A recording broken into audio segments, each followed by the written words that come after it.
Veliko finale realitija Elita 8 održano je sinoć u Šimanovcima. Pobedu je odneo Nenad Marinković Gastos, dok je drugo mesto pripalo njegovoj partnerki iz realitija, Anđeli Đuričić. Gastos je osvojio nagradu od 100.000 evra, a Anđela 50.000.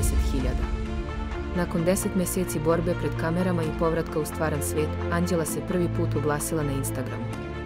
Poslala je emotivnu poruku podršci, zahvalila se svima i poručila da je ponosna na svoj tim i da ih voli najviše na svijetu.